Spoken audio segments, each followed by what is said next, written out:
qui mal y pense. Shame on he who thinks ill of it. And the story of this is from 1348 with King Edward III. And the story is that a lady dropped her garter and he knelt to pick it up and to save her grace. And he said, shame on he who thinks ill of it. But this actually ascribes perfectly to a biblical passage. So it reveals a different meaning, or a similar meaning that is ascribed to this. And especially when you look at the whole coat of arms, it can really be the only explanation. So with shame on he who thinks ill of it, there's a clue in the Bible, because in Numbers 24, in the prophecy of Balaam concerning Israel, he says, cursed is he that curses thee, and is used in the same context as the lion and the unicorn. So very similar to shame on he who thinks ill of it. And the full scripture says, God brought him forth out of Egypt. He hath, as it were, the strength of a unicorn. He shall eat up the nations his enemies, and shall break their bones, and pierce them through with his arrows. He crouched, he lay down as a lion, and as a great lion, who shall stir him up? Blessed is he that blesses thee, and cursed is he that curses thee. So the lion and the unicorn now, the lion for England, is the symbol of Judah, given by Jacob as he blessed his son in Genesis. And lions were adopted by King Richard the Lionheart on his return from Jerusalem, also with St. George, who's a shared patron saint with Ethiopia. And unicorns are the symbol of Scotland on this crest, although the lion was the original symbol. And in Deuteronomy, it speaks of Joseph, and it says in the original King James, his glory is like that of a unicorn. And lions and unicorns were both regarded as the king of beasts and were thought of as enemies. So here they are shown as symbols of a united kingdom, both supporting this crown. In Celtic mythology, unicorns were associated with bravery and strength, and also became a popular allegory for Christ, a pure creature that lay wounded. So in summary, from the British coat of arms, we have a lion and crown of Judah, the harp of David. I didn't mention this, but the scarlet red color that is throughout the coat of arms refers to the scarlet cord of Genesis. The unicorn of Joseph and Israel, the promised blessing of enemies cursed, the symbolism of Israel and Judah in the Bible, forming a united kingdom, and even the song from the coronation ceremony, and that everybody sings the national anthem, God Save the King or God Save the Queen, is from King Solomon and King David's coronation ceremony in the Book of Samuel and the Book of Kings. So now we'll go over to Ethiopia and have a look at what the symbology is here. And it's not actually a coat of arms, it's a unique throne of arms. And it's the throne of King Solomon with lions either side, as in the Book of Kings and Chronicles. And this throne is supported by two angels. So it rings of the Book of Revelation, describing the Ark of the Covenant as the mercy seat of God with the cherubim either side. On the throne is the text, Ethiopia stretches forth her hands unto God, from Psalm 68. And the conquering lion of Judah from Revelation 5 verse 5 stands before the throne. The imperial scepter sitting on the throne represents the sovereignty of this eternal throne.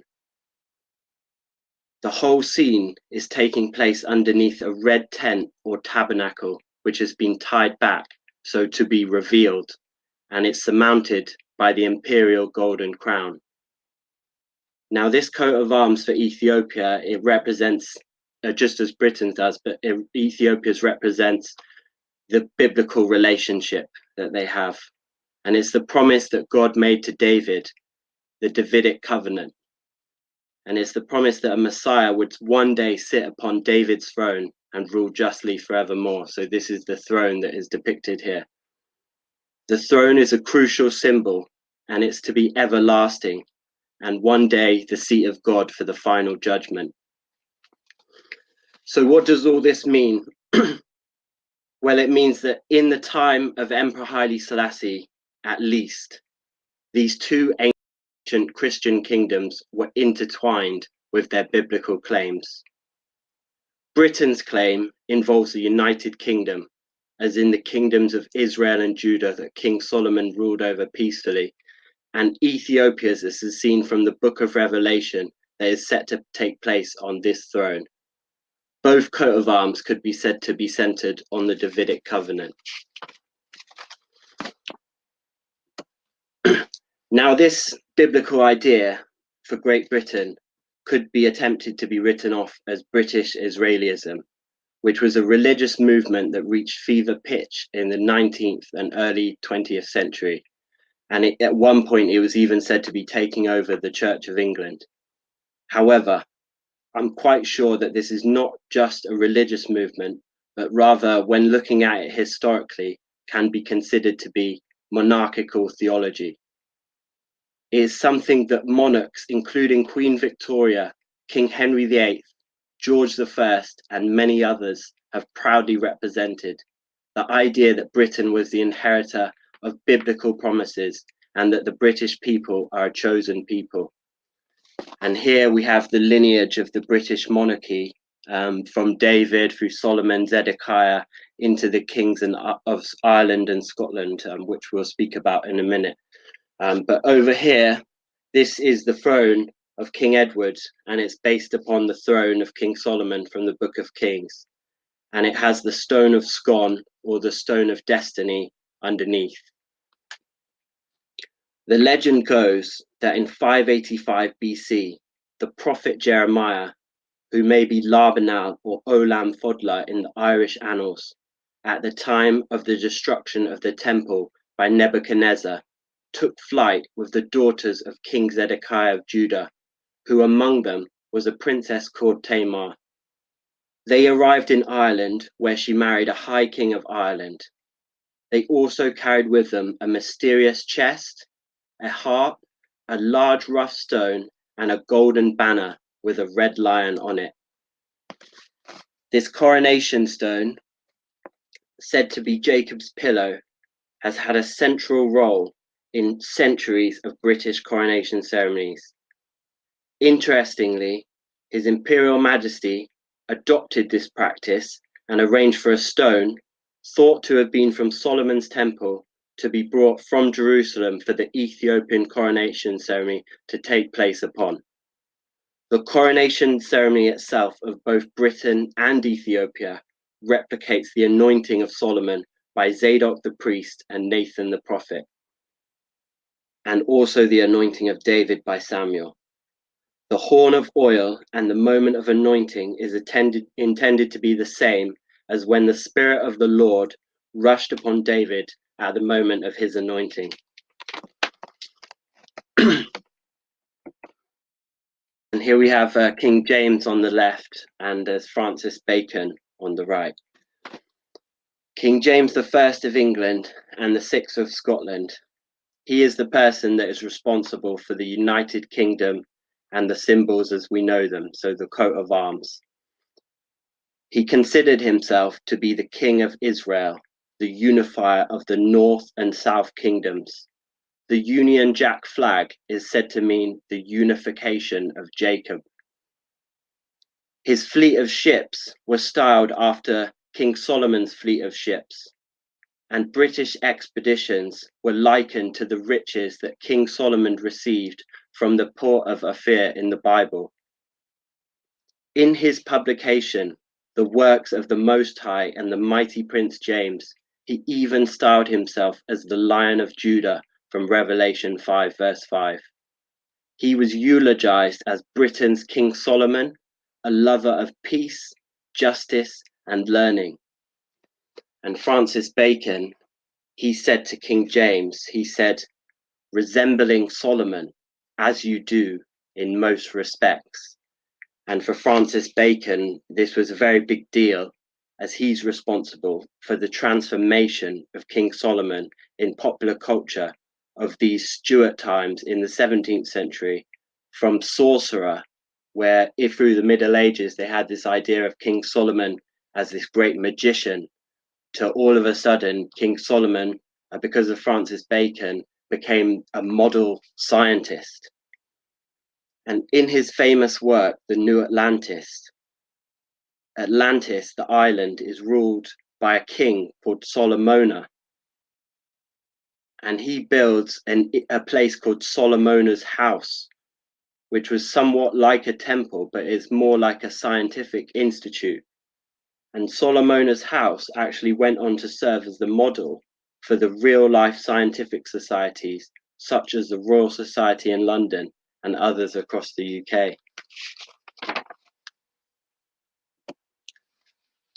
Contrasting to all of this, we have the lineage of the Emperor of Ethiopia, of which His Majesty is the 225th of this line of kings from King Solomon.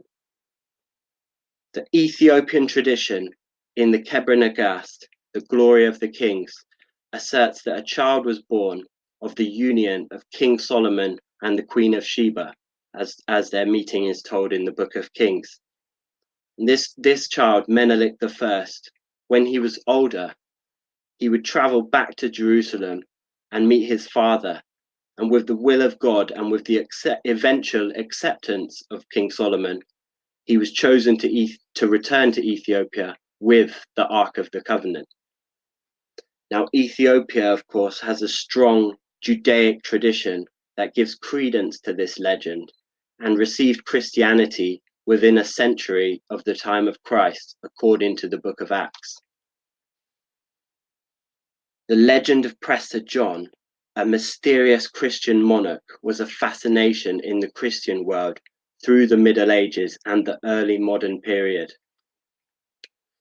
He was thought to inhabit somewhere in the Eastern world, and it was claimed to be either India or Mongolia, but he was, of course, in Ethiopia. And this was a real power, not just a legend, that the Emperor of Ethiopia had. For Demetrios, who was the Patriarch of Constantinople in 272, he wrote how he found a manuscript which demonstrated how world sovereignty was divided between the King of Ethiopia and the Roman Emperor. And this is actually echoed in the Kebra Nagast in more detail, where it speaks about the exact division of the world, the exact portion of the world that belongs to the Emperor of Ethiopia and to the Emperor of Rome. And it says the Emperor of Ethiopia, he has the bigger portion of the world because he's the firstborn son of King Solomon.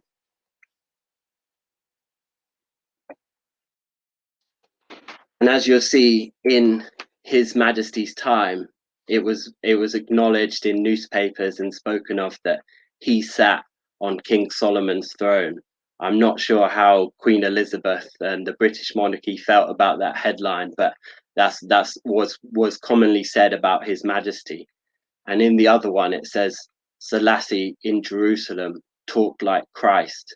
It says he looks like Jesus too, because at the bottom there it says that Haile Selassie startled the natives of Jerusalem by how much he matched the description of Christ. And the emperor, he's saying here, if it's God's will, then I shall someday once again sit upon the throne of Solomon. So what do we have so far? Well, we have two kingdoms that are making distinct biblical claims, both with coronation ceremonies that link to the anointing of David and Solomon and that connect us to the city of Bath. They were allied nations with a closely intertwined Christian tradition. Emperor Haile Selassie here is wearing the most noble Order of the Garter, and he was recognized as a stranger knight. And Queen Elizabeth on the opposite side, she's wearing the Ethiopian Order of King Solomon. And I really like this picture in the center from the 19th century. concerning the magic of King Solomon, and it's showing this intersecting duality, so two parts to King Solomon's seal, which is also based on the Star of David, and with the saying, as above, so below. Now, King Solomon, of course, the whole reason for his magnificent construction was to house the Ark of the Covenant, the gold chest that holds the original tablets of Moses described in Exodus. This, or certainly part of it, is traditionally thought to be housed inside the church of Our Lady St. Mary of Zion in Aksum in the north of Ethiopia, the traditional seat of power for Ethiopian monarchs. Each Ethiopian church is made holy with the presence of sacred tablets, which are consecrated replicas of the Ark of the Covenant. Whilst Emperor Haile Selassie and his family were in exile, it was a very distressing period. For comfort and hope, a greenhouse at Fairfield House was converted into a chapel. Priests were sent from Jerusalem, and they brought with them a very sacred tablet called the Saviour of the World. At that time, there was a lot of speculation in national newspapers in Britain that this tablet sent from Jerusalem very well could have been the original Ark of the Covenant. Recently, on the site of the chapel, which was formerly covered in brambles, a sacred garden was created by volunteers, which is a beautiful spot now to reflect at Fairfield House. Now, the Ark of the Covenant, or even a replica of it, and a Solomonic king, has great significance in the city of Bath, whether this was known or unknown in the time of the emperor, and I suspect it was very much well known. Because, as you'll see here from a local newspaper report from the 19th century, Bath was once proudly England's premier Masonic city, a playground of sorts for those ascribing to this worldview. Freemasonry is a structure of fraternal organizations that trace their origins to the local fraternities of stonemasons, and it became formalized with a Grand Lodge in England in 1717, and had transformed at that time from operative stonemasonry to speculative. King Solomon, His Majesty's ancestor, is hailed as the first Grand Master of Freemasonry, and in one sense is the founder of the craft, who employed diverse and skilled groups with the construction of his great temple. Symbols of King Solomon can be found throughout the city of Bath.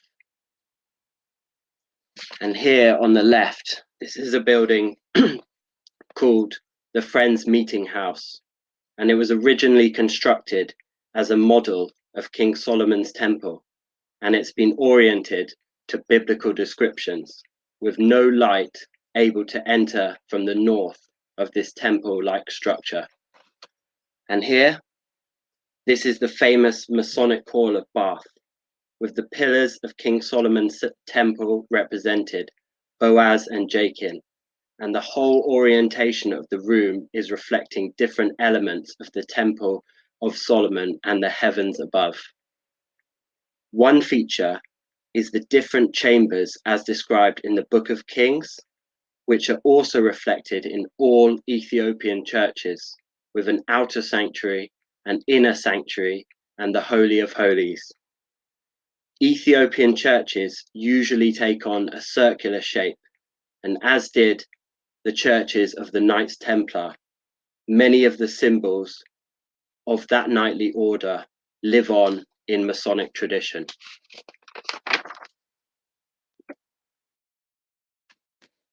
King Solomon is further encoded into the architecture of Bath. This man is called John Wood the Elder. He is responsible for the circus and other architectural wonders of Bath.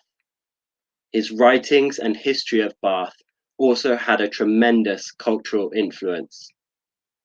The Circus of Bath was built by wood according to the dimensions of Stonehenge and with inspiration from the precision involved in the construction of King Solomon's temple. And from above, it features the symbol of the Holy Trinity. To Wood, the temple of King Solomon symbolized the workings of the whole universe. And in his description of Bath, he even relates, with very precise measurements, Bath Abbey to King Solomon's temple. He was a very interesting man, John Wood, and he was a radical anti-Roman. And he sought in his work to remember the British origins of Bath as a great city before the Romans arrived. He argued in his book, The Plagiarism of the Heathens Detected, that Greco-Roman architecture, or Palladian architecture as it was modern in that time, was actually Hebrew architecture. He said that Bath was founded by King Bladud, the first Druid high priest and the 8th or 9th king of Britain, descended from Brutus. And upon finding the healing waters of Bath with his happy pigs, King Bladud, it became a great city for Druid culture, which was then a mix of Hebrew, Zoroastrian, and Pythagorean culture. According to the precise measurements of Wood, he claimed that the Druids were experts in planetary alignments.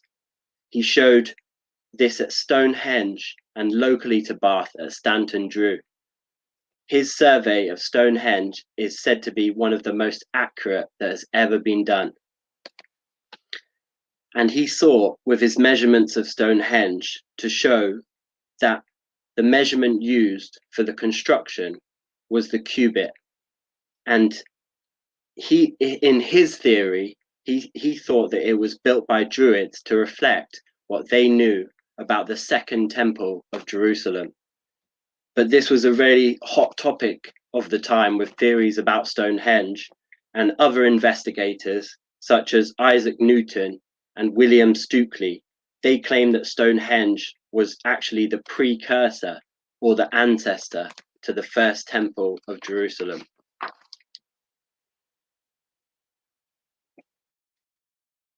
So, with King Solomon looming large in the symbology of Bath from all angles, I ask, whose key can this be? The idea of the key of Solomon dates from the grimoires of the 14th century, so that's plenty of time for the ideas to take root before Wood's architectural marvels in the 18th century. His Imperial Majesty, of course, in a different way, he received the key to the city, being honoured with the freedom of the city, after which this festival is named.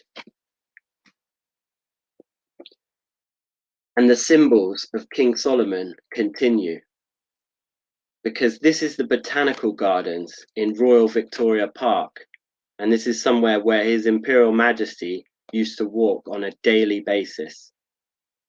And over here is a Bath token of 1794, and it shows the creation of the botanical garden is being compared in this Bath token to King Solomon's garden knowledge, as told in 1 Kings chapter 4, verse 33, where it says, he spoke of trees, from the cedar tree that is in Lebanon, even the hyssop that springeth out of the wall. And this is what is written around the side of this Bath token, so connecting to King Solomon. Now, the construction of King Solomon's temple, and particularly as he is said to reflect back in the book of Ecclesiastes when he's the preacher, is often compared to how the Almighty was speaking about creating the Garden of Eden. In this idea, Solomon's temple is a model of the Garden of Eden, and Adam, in the theory, is looked on as a priest, the same way as the Levite priests would take utmost care of the Ark of the Covenant, so Adam was supposed to take care of the Garden of Eden, the Holy of Holies.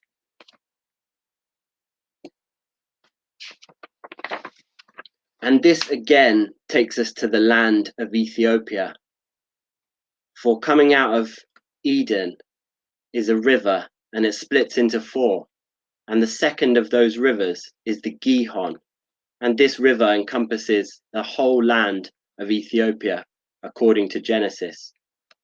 And the Gihon is also the place where we are told that David sent King Solomon for his anointing. And if this was not the Gihon River, then it was the Gihon Spring, which is the main source of water which flows into Jerusalem, and was also named after this river that encompasses the whole land of Ethiopia. Ethiopia actually has a central but largely unrecognized role in the biblical texts. According to the book of Jasher, which is mentioned by Samuel and Joshua, and the book of the Wars of the Lord, which is mentioned by Moses and other Ethiopian texts, Moses' wife Zipporah was an Ethiopian. Thus, the children of Moses were actually half Ethiopian. Ruth was an Ethiopian. Adele, who was the mother of King David, the paternal grandmother of King Solomon, was an Ethiopian. Jethro was an Ethiopian, and Melchizedek, the king of Salem, who had a son called Ethiop. Ethiop would be the forefather of the Ethiopians. Enoch was an Ethiopian.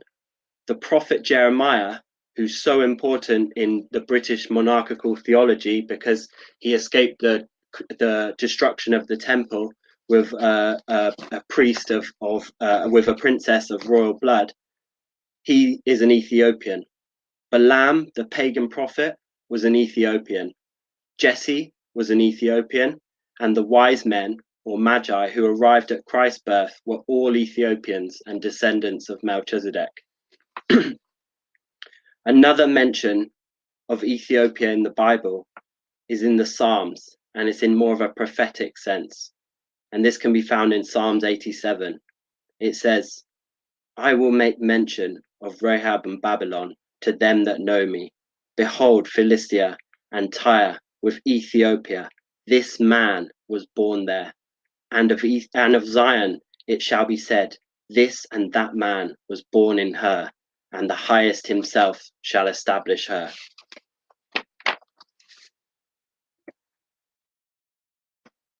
Now his imperial majesty, a man known as the conquering Lion of Judah, was the most traveled world leader of his day. He had the most bemedaled chest according to the Guinness World Records, and achieved many great things, including protecting his country and helping them progress with education, modernization, and development. He attempted to stop the Second World War, and as His Majesty would say, the ultimate destruction of mankind. His Majesty made famous addresses to both the League of Nations and the United Nations, and unified Africa in 1963 at the OAU as the Father of Africa. His Majesty is responsible for the sweeping wave of decolonization that took off across Africa and the Caribbean in the 1950s and 60s.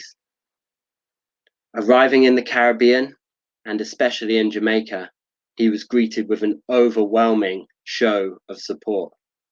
Many Rastafari were in attendance. For these people, the presence of the emperor was seen in its fullest possible significance. And still today, we feel the incredible impact of His Imperial Majesty and his visits across the world.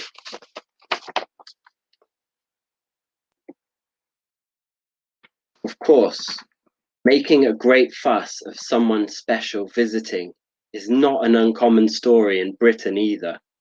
Perhaps it is not so popular today, but what happened in Jamaica in 1966 is comparable to a legend at the root of Britain's Christian identity.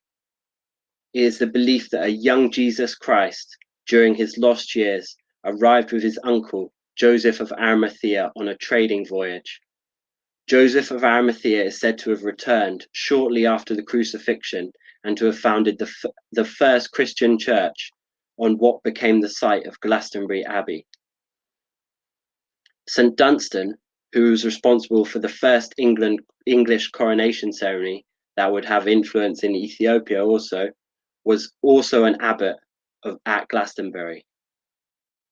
As you can see, Glastonbury has its own mystic connection, considering they have become twinned with the holy Ethiopian site of Lalibela and also of Patmos, where the book of Revelation was said to have been written. And the legend of Jesus visiting Britain was immortalized by William Blake in his famous poem Jerusalem, where he asked, "And did those feet in ancient time walk upon England's mountains green?" As unlikely as it seems, there was a firmly established trade between Britain and the Mediterranean, even Palestine. Both Herodotus and Aristotle actually wrote about Britain as the Casso Terides, or the Tin Islands, and this tin is said to have been well known and has been found all throughout the world, so it was well known in ancient times. This tin was said to have been used by the Phoenicians, and so was theorized by Sir Isaac Newton that this tin, particularly from Cornwall, went into the construction of King Solomon's temple. And at the same time, he theorized that this is where the religious exchange took place that left many markers on this indigenous British spiritual tradition of Druidry.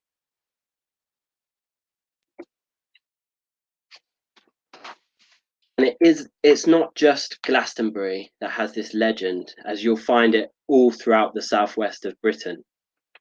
This here is the Holy Thorn in Glastonbury, and it's thought to have been a cutting of the original, a form of hawthorn that is said to have grown from Joseph's staff as he placed it in the ground. And it had been recently been destroyed, but each year traditionally a sprig of this holy thorn was sent to the British monarch, then they'd use it as a Christmas decoration. Below here, this is the Wattle Church, which is said to have been built by Joseph of Arimathea after the crucifixion of Christ. The church was then rediscovered by St. Patrick in the 5th century, who established a British church on the site. Then in the 10th century, it was extended by Dunstan and eventually became Glastonbury Abbey. And here we have the crest of Pilton Parish Church. And also this is Looe Council, East Looe Council in Cornwall. They both also have legends about Christ as a young boy traveling up the river in both those places. And below, this is a tunic cross found in Cornwall that is said to represent an uncrucified young Christ.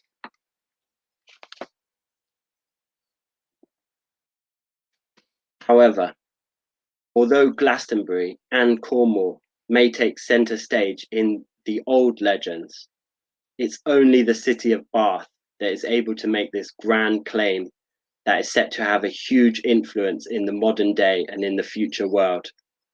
It's very serendipitous that a man who everybody knew as the Lion of Judah, a man who millions of people across the world today regard as the returned Messiah or the Almighty himself, a descendant of Solomon and David according to biblical tradition, really did touch his feet on England's mountains green in modern time, as was written of a young Jesus all those centuries ago. And these claims are not completely unfounded either.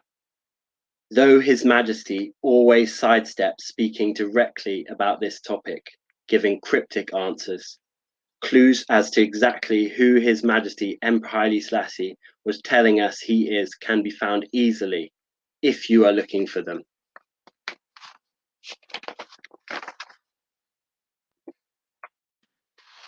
And this is a souvenir that can be found in the British Museum, a souvenir from the coronation of Emperor Haile Selassie in 1930, with His Majesty depicted as the head lion figure, who was able to unite all the animals of his kingdom, and the scene is clearly reflective of the Last Supper, but projected onto the person of his Imperial Majesty. And there's also this mural in Addis Ababa Library, which depicts the apocalypse and the war in heaven from the Book of Revelation, with His Majesty as the messianic focus in his coronation garments with the orb and the scepter.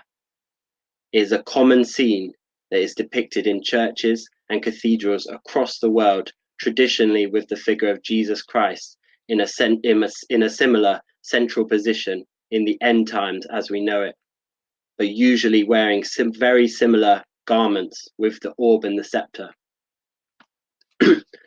Now, in the time of His Imperial Majesty at his coronation and onwards, clerical poems of praise were sung to the emperor, and these are very revealing of who Emperor Haile Selassie was considered to be. Poems such as Haile Selassie is the gospel that can save all. Haile Selassie is the house of the Holy Spirit. Haile Selassie is the plant of truth. Troubled mankind will receive him with love.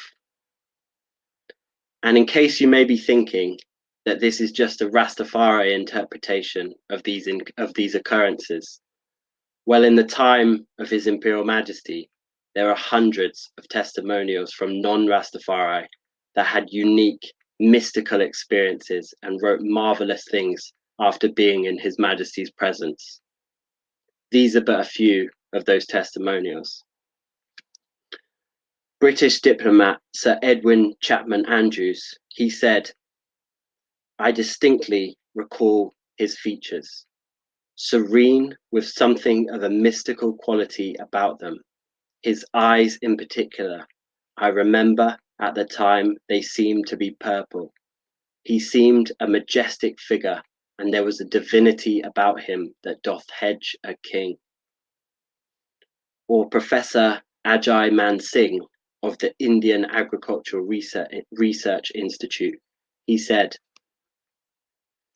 "In 1956, I had a unique metaphysical experience in the presence of a small, quiet, and bearded man with an aura of mystical awe around his face.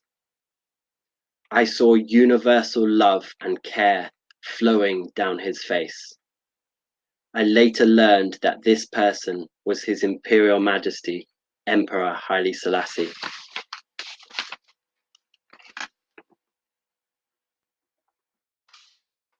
Or of course, there is this testimonial from Mr. Johnson that can be found in the fantastic documentary Footsteps of the Emperor, which covers His Majesty's time in Bath and time in exile, centered around Fairfield House. And if you haven't seen it, I recommend to watch it. But here's a clip from this documentary.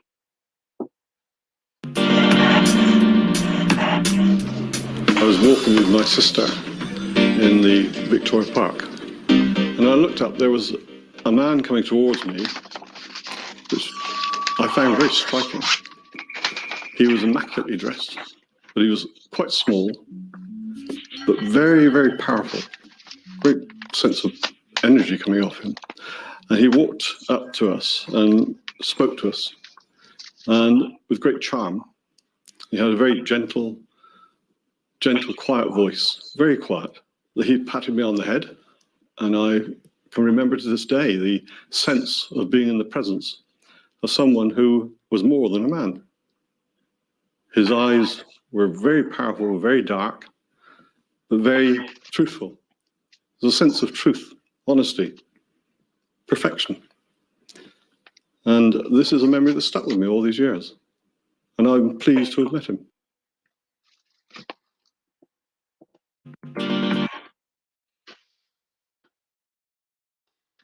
Here we have an early image of Christ from the 6th century, painted in St. Catherine's Monastery, Mount Sinai in Egypt. And on the other side, His Imperial Majesty, of striking similarity to the style in appearance of these early depictions of Christ. In the center above, this is the Western monogram of Jesus Christ with the letters IHS, Jesus Hominum Salvator, Jesus, the Savior of men, sometimes called the Christogram. And I believe the form of the monogram below is absolutely no mistake. This is His Imperial Majesty's monogram, also intertwined with his initials. And it reflects the Sephirotic tree of life from Kabbalah in Hebrew tradition, a structure with 11 or 13 marked points that ascribe to attributes. This is often related to King Solomon's temple or Jacob's ladder. So my point with all of this is that there is something special about His Imperial Majesty, and it shines out in history. And I wonder, as a young man, did he question, asking just as King David did, "O Lord God, who am I, and what is this house you have borne me into?"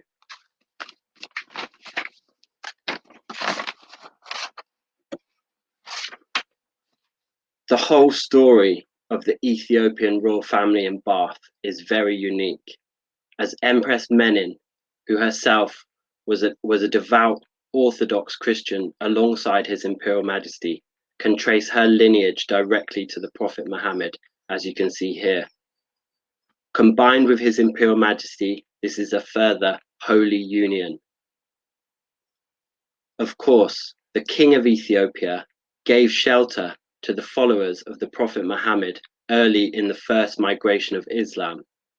And today, traditionally, Christians and Muslims live peacefully side by side in Ethiopia.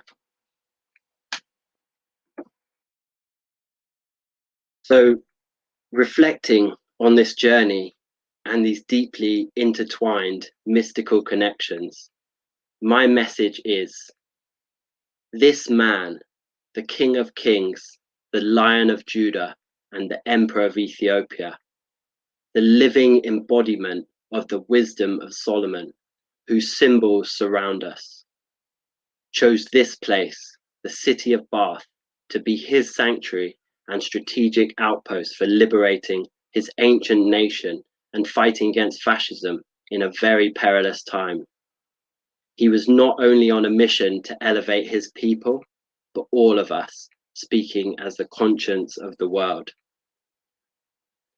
As the Botanic Gardens and the city of Bath in the 17th and 18th century were imbued with Solomonic meaning, along with the whole southwest region centuries before connected to Christ through the legend of his arrival in Britain, so today is Fairfield House, our sacred gardens, and the whole city of Bath now associated with those feet who, in modern time, definitely walked upon England's mountains green. We still have a long way to go until we reach the ideals and the vision of His Majesty for the world. But like it says in the book of Ezra, when the Almighty is explaining the qualities of the Lion, who is the Messiah that has been sent to challenge this great eagle of oppression, he shall make them joyful until the coming day of judgment, which I have spoken of from the very beginning. Thank you.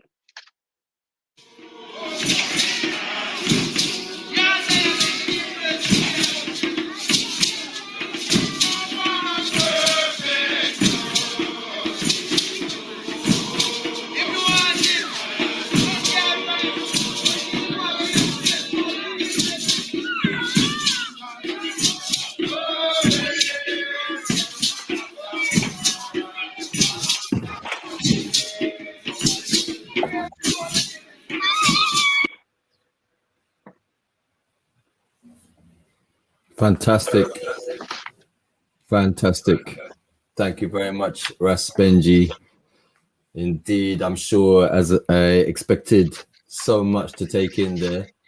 As I saw somebody asking in the comments, will this be available to watch on replay, as there's so much to take in, more than you could really take in one go. And of course, all these presentations will be available, are available. In fact, there are numerous. I think this is the fourth one. There are already some very good talks to be heard on the Freedom in the City Festival page. And surely this one will soon be available. I think from tomorrow you'll be able to watch it on replay as again, yeah, lots and lots to take in. And just to remind people that on the bottom of the page, as you're looking at it, there's a link there to ask a question. And we very much hope that this will have spurred all kinds of imaginations and opening doors, and there must be questions that ones would like to put to Ras Benji. So please click on the bottom where it says ask a question, and we'll put that to Benji shortly. Yes, give thanks for listening, everyone. I'm pleased to get that off my chest. It's been bubbling for a while. Believe it, there's so much we've talked about in the past. There is so much missing that we need to kind of bring forward. Light and Peace is just the beginning. I forgot to mention earlier that this is in fact episode 10 of Light and Peace. Again, all the other episodes can be heard on Mixcloud. If you go to Mixcloud and search for Light and Peace under the users, you'll find all our episodes to date. And again, also some of them circulate on Imperial Voice Radio. This it's so interesting. I mean, as you say, we who know about His Majesty obviously know this connection in Bath. I know a lot of people from around there, and there is certainly a, I guess with Stonehenge and Glastonbury, there's definitely a very sort of concentrated spiritual awareness and focus in the region, which is particularly interesting. And now to see that that these connections between Bath and Ethiopia could go back thousands of years is really is quite mind-boggling. At this moment, I just want to say that I was going to say in the beginning as well that we as Imperial Voice, as included, as I'm sure Bath Abbey has also been involved in promoting this, all at Fairfield House, and Ethiopians and British everywhere. I just wanted to hold a moment of meditation for Ethiopia because of the troubles that are happening there currently. It's absolutely tragic. I mean, we're hearing very little about it due to media being restricted, but this has been going on some time, and these fractions of different peoples within Ethiopia, and currently the Amhara have been under attack, and even His Majesty's statue was knocked down in London not too long ago, and there's, like I said from the beginning, there's still a number of rumors, propaganda that's put out, particularly we mentioned earlier Ryszard Kapuscinski in his book The Emperor was promoted as journalism, was even awarded, he was hailed as a great journalist of his time, whereas this book The Emperor is far-fetched fiction to put it. That's why we have to just deal with the facts and deal with the where we can get proper references. And when you're talking about the mystical connections, I find it amazing that His Majesty, he did inhabit the west of England, and he traveled all through the southwest of England, Cornwall and Devon. And this is where this legend, of Christ arriving, that's where it is. So His Majesty was like following in the footsteps of all these places. And for example, in Heartland, His Majesty went to this place called St. Nectan's Church, and St. Nectan was a monk, a Christian monk, and he got in a boat in Wales. And he just said to the Almighty, like, take me where you need me to go. And he ended up in North Devon. And so he started preaching the word of Christ there. And he actually got his head chopped off doing it. But the legend goes that he picked up his head and he sat down he sat down, and then the three people that witnessed, two of them became Christians on the spot. So like, you know, this is, you know, it had an impact, and the church was built there for St. Nectan, yeah. And then His Majesty went there. Like, His Majesty went there and he addressed Christians in the UK at this place. So to me, that just has this amazing, you know, a descendant of King Solomon and Queen of Sheba, a man that people are running in their houses and saying, the Lion of Judah is on the street, the Lion of Judah is coming. You know, that was the terminology. And in my opinion, that's never going to happen again. There's never going to be a person that is they're going to say the Lion of Judah, and there's just going to be uproar across in every country that His Majesty went to across the world. So these are unique historical events that need to be re-examined. Absolutely. And again, as I mentioned before, the level of frustration, you know, as one, you know, whose eyes were kind of began to open, you know, at the age of 15 or 16, and largely walking in darkness myself, you know, these few little bits, knowing that there's more there, but not being able to access the information in order to back up my stance, you know, and largely just regarded as an irrelevant nonsense, you know, whereas, you know, the more I learn and the more we know today is it can, as I said, was said earlier, that His Majesty was the man of the millennium, you know, was, others have said man of the century, but most definitely the most influential figure of the 20th century, and a great shaper of modern history. And the fact that our curriculum actually mentions nothing. I mean, certainly when I was in school, it was never mentioned. I don't know if that's the same today. So once again, we give thanks for this festival, you know, of sharing, you know, this information. There's so much histories. There's a number of talks that have happened already. We've got more coming on. I'll mention quickly the next one. Date for your diary is the 24th of May, coming up at 6 p.m. Kingsley Josiah of Imperial Voice will be hosting the talk on Contemporary Rastafari Art Symposium, featuring various Rastafari artists, including Ras Elijah Tafari, who was mentioned earlier. So yeah, some questions are coming up in the box. I noticed the first question was one that I had myself. That's coming from Keith Bowers, and what I found very interesting was to see that Glastonbury is being twinned with Lalibela in Ethiopia. Can you tell us when that happened, who was responsible for that, and on what basis, and are these connections being acknowledged? You know, yes, it's quite a recent thing in recent decades where that's happened, and I think there's a couple who have a charity.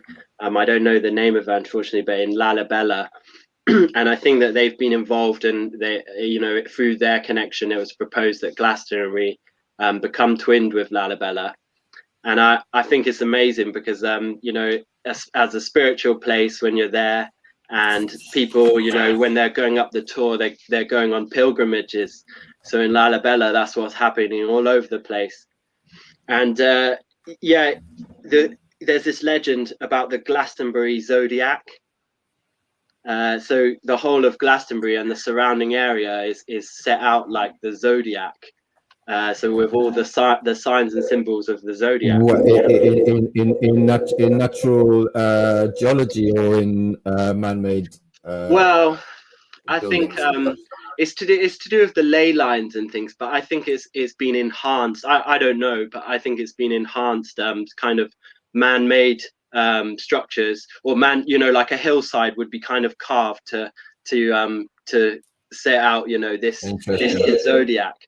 Yeah. Interesting.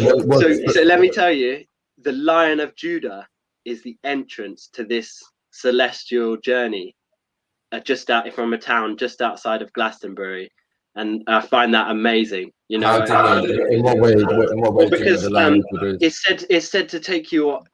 These little theories is said to take you on this kind of like magnetic journey around Glastonbury on like a pilgrimage, walking through these different parts of the zodiac.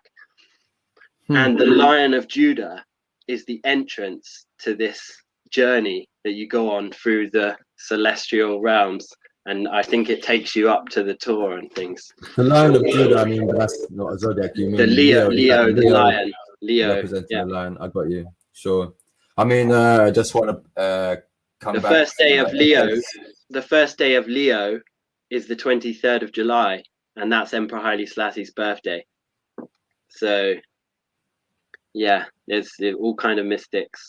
That's true, because a lot of us. I didn't say this in my talk, but for anybody that doesn't realize, Haile Selassie's name means the power of the Holy Trinity. And I think that's very important. Very important to mention. Absolutely. What I also want to just kind of expand on for people who don't already know, when we mentioned Lalibela in Ethiopia, I'm sure most people have seen the pictures of these churches that are carved out of solid rock. And in fact, the history of it is quite interesting regarding King Alibela and his vision for that being a new Jerusalem. Do you want to say something about that? Yeah, I'm blessed to have actually been there. It's amazing, you know, every day it's on my mind. I'm thinking about it. Yeah, Lalibela, not a lot of people know that he was actually in exile in Jerusalem for almost like 15, 20 years. So, you know, there's a lot of work that's gone into showing that how maybe Lalibela returned to Ethiopia and took the throne from his brother, possibly with the help of the Knights Templar, because it's exactly that time that the Templars were in Jerusalem. And I say that the Templars, they were burned at the stake by the Pope. So they lost their authority as their head because they had the Pope as their Christian authority. So naturally, from my talk and what I've just said about Demeteos and the division of the world, if you've lost the authority and you're become this larger organization that suddenly has to go underground, go all over the place, go different places, naturally some of them were going to look to the authority of the Emperor of Ethiopia, because this is written, this is in Christian churches, in literature of the time, in those times, and especially more would have been available. So Ethiopia had a central role. And I don't agree with everything that Graham Hancock, like his theory, because he has a big theory about this and the Ark of the Covenant, Ethiopia, and he's actually a Bath resident. So if you're ever listening, Graham, let's connect. But I don't agree with everything that Graham says, and in my opinion, it's actually the Ethiopians that influenced the Templars. So like the Templars cross, everyone's, you know, Templar cross, Crusader cross, that is actually the Axumite cross, and that's 700 years older than Knights Templar.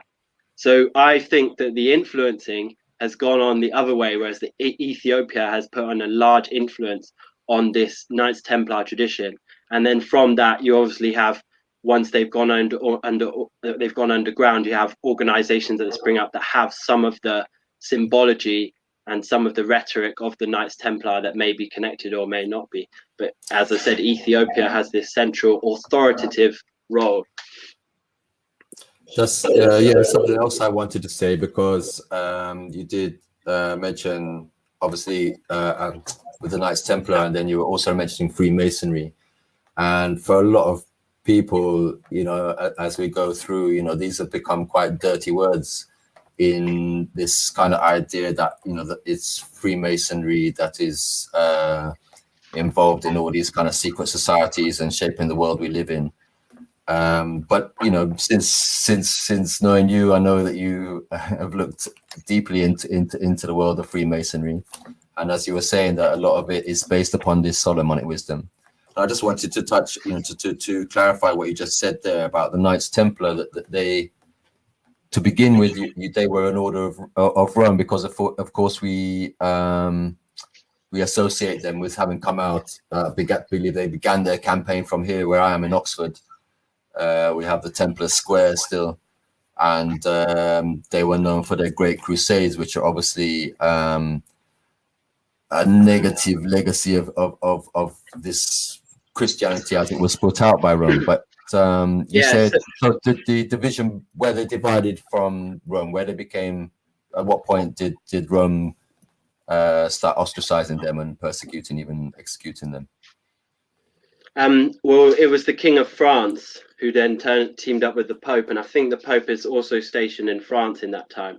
And the Templars, they are originally a small order of knights that are sent to the Holy Land. So when we're talking about Crusaders, the Templars aren't the Crusaders in that sense. The Templars, they actually had good relations with Saladin, and they actually used to protect Muslims praying when this is Christian Jerusalem. They would protect their fellow man in their faith. So they had some kind of principles and some kind of order. But where conspiracy starts around them is because this is just 9 knights that sent to the Holy Land to protect hundreds of pilgrims. So it's like, how could they possibly have done that? And soon a banking system and hundreds more Templars arise. So they do have quite a strong influence in that time, when they're around in 14th century, 13th, 14th century. That's when they're around. They have a very strong influence. And if you lived in a Templar town, you might not have been a knight. You may have just been like a farmer or some other thing that's helping this organ. But this organ, it grew a lot of jealousy, and that jealousy was from the King of France and Rome. Well, it wasn't Rome at the time, but from the Pope. And so they were rounded up, and that's why people say, oh, Friday the 13th is really unlucky, because that's when the call went out to like get the Templars. And so exactly. and then they're burned at the stake. Yeah. But some of them, like a fleet of their ships, escaped France, and they went all over the world. And probably in the time that they were already in Jerusalem, some of the Templars had gone to Ethiopia during that time, not when they had lost Jerusalem in that sense. So then Freemasonry as a label is actually made up of lots of fraternal lodges, and with the Templars it kind of was the same as well, because once they spread out, there was no kind of centralizing force. So it's kind of used as a label, but there's lots of different ideologies that are going on in that thing. And of course, when the Pope persecuted them, lots of propaganda was spread, and they really tortured them as well. And lots of propaganda went out about them that was kind of to muddy the water, because at the end of the day, they may have had a doctrine that was contrary to the existing church, ideology, and that presence of Roman, Catholicism, or what it became as just one way of thinking. They may have had different concepts that have gone in there, like the tree of life and things like that. And Ethiopia, they may have known specifically, and which has been theorized, that Ethiopia, is this place that's hidden, this origin, this root, and the place where the Ark of the Covenant went when Israel lost her glory, as is written in the Kebra Nagast. Really interesting. It's interesting, like you say, that during this division, when we talk about Catholicism, the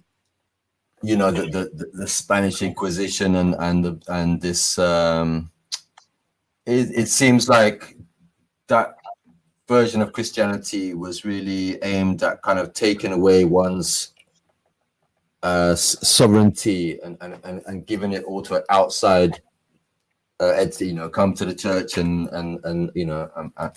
bound to this outer. Whereas the esoteric knowledge and the knowledge, the science of Solomon was what, as I understand it, is what the Templars were holding strong onto, and that's why perhaps that Rome alienated this kind of esoteric knowledge, and also how much that was a part of the ancient Christianity in this country. It's interesting too, because we often think of, and I know people who are into the kind of Druidism and these kind of rituals, and we don't normally associate them with. Obviously, there's a lot of this, like you pointed out in your talk, that these are all influences that have come there.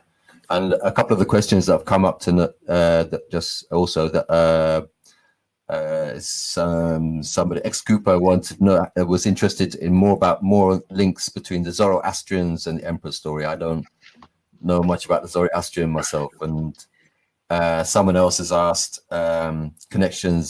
Ethiopian connections with the Tree of Life symbolism. I'm just wondering, if as we know, the Ethiopian Orthodox Church is I believe the oldest church order there is, and their name for themselves, Tewahedo, is meaning oneness with God. And I'm just wondering if you can tie together some of these threads of these different what we think of as intrinsically very different religious or spiritual orders, and how they might have all been actually, kind of part of something that was of a wider world consciousness at the time. Yeah, so with Ethiopia, it has such a strong Hebrew tradition, from the Beta Israel that they came, and other groups of Israelite traditions, they came back in those days when Menelik I came to Ethiopia, came back to Ethiopia with the Ark of the Covenant, and these populations, and maybe even before, and these populations, they were so big that they fought big wars against the Christians when they came, and Axum became Christian. So things like the Tree of Life, they carried on straight into the Ethiopian Orthodox Christian tradition.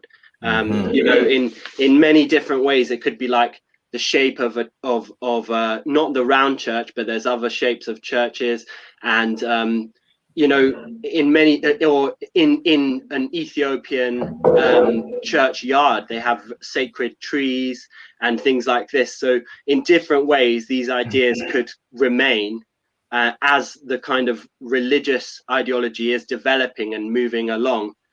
So yeah, in loads of different ways, the Tree of Life is there, and many texts that I've never even read or probably haven't even heard of have influenced in different ways as well.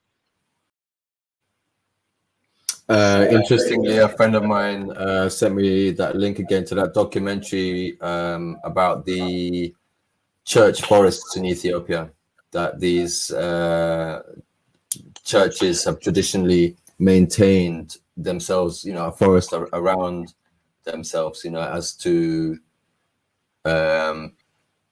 a representation of the Garden of Eden. Yeah, and they prevent soil erosion, so they hold moisture in the soil. His Majesty, he spoke about planting trees and the importance of this, like to prevent the soil erosion. So when we see like the churchyard is covered in the trees, and then all around is a desert. Well, all around was supposed to be covered in trees and the forest like that, but the moisture has gone from the soil, and because it's exposed to the sun, it's constantly leaching mineral content. So yeah, we need to plant trees. We need to follow what His Majesty said, and that's not just in that aspect. That's in many different aspects. Like, I firmly think that in the teachings of His Majesty, we actually have a blueprint for a new world and for, as His Majesty says, a better way of life. Beautiful. I'm just wondering, I mean, going back to, to this this why Bath and the specialness of that area. For one, the interesting fact, there is this hot springs there, which is obviously a very good reason to settle in a place, especially a cold country like this. I mean, I'm not sure of the geology of that. I'm just wondering, one of what other kind of spiritual, whether mythological or true stories that are connected with Bath, and where, when we're talking about the idea of Christ coming here, I'm just wondering, is this land Is this land mentioned in like biblical scriptures? What would be? Is it represented in any ancient works like that we can see record of this? I don't think on the biblical side necessarily, or maybe if it people say that the Or in Isles of Ethiopian? Tarshish. That's people say that towards Britain. I never verified it, but looking into these ones, it's exactly the same. You know, that idea of Lalibela building a new Jerusalem.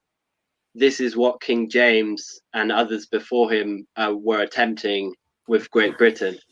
So you know, the whole that symbology in London, St. Paul's Cathedral, that's the Solomon's Temple. There's many of these Solomon's Temples kind of idea, and this Jerusalem mirroring idea. And Lalibela did exactly the same. You know, he actually built like, you know, all these streets and different things of Jerusalem and put them there in Ethiopia. So a similar kind of ideas that are going on about kind of like, I guess, elevating your environment and making these associations with something that's holy and that's gone before you. Just noticed a comment in the chat. Meba Sayan just put this point about how symbolic the forests are around the churches, because beyond that, what has been agricultural land and is often left quite bare and stark. You know, it represents, you know, obviously the retention of moisture. Water, we know, is life. You know, and so it's this holding of life within a desert, out beyond the extremes of the church. It's quite a beautiful reflection. Also in the chat, Seha has said about we're talking about Lalibela again, that the legend is that it was angels who helped to build this New Jerusalem, these carving. I mean, it's still a wonder of the world, you know, how they carve so accurately out of this solid rock, you know, and apparently in quite a short space of time. But I know you have a theory. Oh no, that's not my theory, but the theory is out there that the Templars were involved in the building, because they do have some similar structures. Obviously they were carving under the Temple Mount, and in the UK they have, when they went underground, they did carve some similar structures. There's a lot to that theory, so I wouldn't write it off. There's parts all over the place, but as I said, I come with the opposite. So I'm saying that the Ethiopians started influencing the Templars. So, you know, maybe the Templars went to Lalibela, you know, after they had already done this thing, or some kind of situation, or another place where there's carving in Ethiopia that predates it. Perhaps they learned some kind of skills, you know, or observed some kind of things that were going on there, because their symbols became adopted. This is the perfect example. It's with the Book of Enoch. Europe didn't have the Book of Enoch until 1700s, when James Bruce came.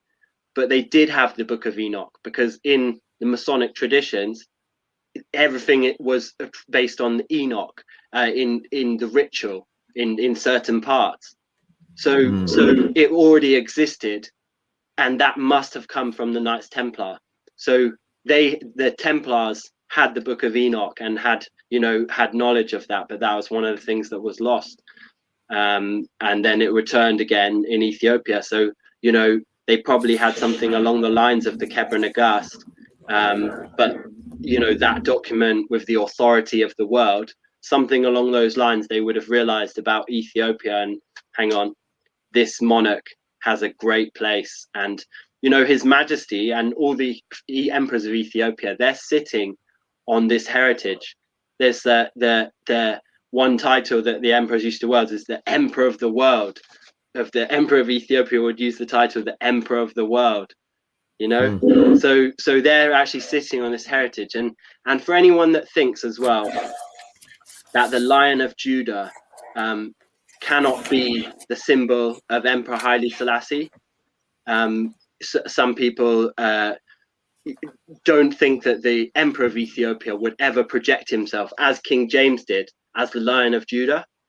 Well, Iasu the First, he asked to see the Ark of the Covenant, and the priests, there apparently there were 7 locks on this chest, and the priests could open 6 of the locks, but they took it to Iasu the First, and the lock burst open. So that in that story is obviously a reference to this Ethiopian emperor was able to loose the 7 seals. So it had already happened that the Ethiopian emperor had made that personal claim as the Lion of Judah, just like King James. So Emperor Haile Selassie, the last of these emperors, and the one who the whole world, across the most traveled world leader, is saying, people are going nuts, this is the Lion of Judah. You know, so we're saying as Rastafari, he is the Lion of Judah, and it's simple as that. King of Kings. And you need to look into what he has to say, because he's got a lot of solutions for the planet and the situation we're in right now. Absolutely. And I don't see how, certainly as the lineage has been discontinued for the time being, at least, that we're going to see another King of Kings or Lord of Lords. And as you say, that the precepts that he has presented to the world, you know, we're yet to realize, you know, we're as I mentioned earlier, part of this campaign to reform the United Nations, and these hopefully take these ideas of human rights, you know, to a next level. And obviously we're hoping that, you know, this is something about a collaboration across the globe. And it's interesting to think about these international collaborations going on from ancient times. I mean, it's quite, you know, without the transport, obviously it's a long distance, however long it would take to travel from one country to another. But the idea that there was still awareness of what was going on, and these parallel philosophies, or that they spread, you know, and become and take shape in different places. Yeah, I think for His Majesty's part, he was very respectful of these British claims and the, you know, the claims and in the diplomacy and in the speeches and things. Obviously, he was in a position as a refugee as well. So he's although he is the Lion of Judah, Emperor of Ethiopia, you know, he wasn't doing it in a way that's kind of against Britain or Britain's claim in any way. Even though Britain proudly displays the Lion of Judah, that's the Lion of Judah. So when I'm saying Haile Selassie is the Lion of Judah, you know, this is the land of Judah in a sense that we're speaking from, that according to this British monarchical claim. But as you only got to look at 1965 and how His Majesty welcomed Queen Elizabeth and the Duke of Edinburgh, and you know, gave them an amazing visit in Ethiopia, to be how respectful he was of this tradition. And in his speech, he spoke about how much the people, especially the people of Britain, he remembers their support and is, you know, has so much gratitude for the way that they treated him. Another comment's just come in to say it's inspired me to walk around Bath looking at the symbols. Would be great to listen to you speak again whilst taking a walk with you around the sites. Maybe that's something. I know there have been walking tours around Bath with Keith Bowers, and I'm sure that's something that you might want to do too. And certainly I'm quite sure that Light and Peace will be going more into possibly the symbology and everything within Freemasonry and everything. I noticed in your talk earlier, you talked about a move from operative to speculative Freemasonry, and I was just interested if you could expand on that a little. What's that? So when people were constructing churches, castles, things like this, so they would have a team of stonemasons, right. And so that these masons didn't go and do exactly the same thing on another castle, they had to have a strict orders of secrecy. And the master mason especially, he would keep his secrets. So these different bands, these different groups, these fraternal kind of groups, when Freemasonry kind of became founded in that sense, although it does have some kind of trace before that as well. But when it came formalized, it was just purely speculative. So they had all these symbols of their practice, the compass and square and things like this from the operative masonry, from the castle building, from the building. But now it becomes something that was speculative. And I think that in everything, you'll find that they, especially in the olden world, is so popular. This is such a huge popular organization that they tend to be on both sides. Sometimes they're fighting great wars against each other. So it's the labels that I think that in the conspiracy realm that they maybe go a little bit too far in the sense that it's just all grouped together. And His Majesty gets thrown in with that, and all of these things, mentioning the Knights Templar and stuff, potentially throws that in there. But these are very intricate relationships that you have to piece apart and actually understand. Well, who has precedent here? Who has the authority? What's the document saying? Where did these people come from? In that sense, you have to look at everything before you kind of make those big decisions. Mm-hmm. I will mention again that you will hear more about this in past episodes of Light and Peace. I believe in episode 6, we went into the Order of the Garter and our visit to Windsor Castle. Plenty to see there if people are wanting to go on tours and look at stuff. But again, a lot's in there. I know that we're sort of coming towards the end. If there's any more questions, once again, the place to put them is at the bottom of the screen. Ask a question. Somebody is asked, saying that we are looking for voices of hope to take banners to the G7 summit this June. Do we think that the Ethiopian voices or Rastafari would send some comments of hope? Well, that's interesting thought. We'd have to think about that some more. I don't see why not. Most definitely, I think especially for your project, could be worth a visit. I think it's taking place in Cornwall. I think there's so much. It's just going to be a riot, I imagine. So, but I'll be pleased when I ever see these events. It always makes me happy when you see the Lion of Judah flag flying, because that is the symbol of freedom. And Ethiopia and her fight against fascism and the way that she overcame fascism, this Lion of Judah flag and Haile Selassie, this is the symbol of anti-fascism. So, that's why it's spread out across the world, because it's the symbol of freedom.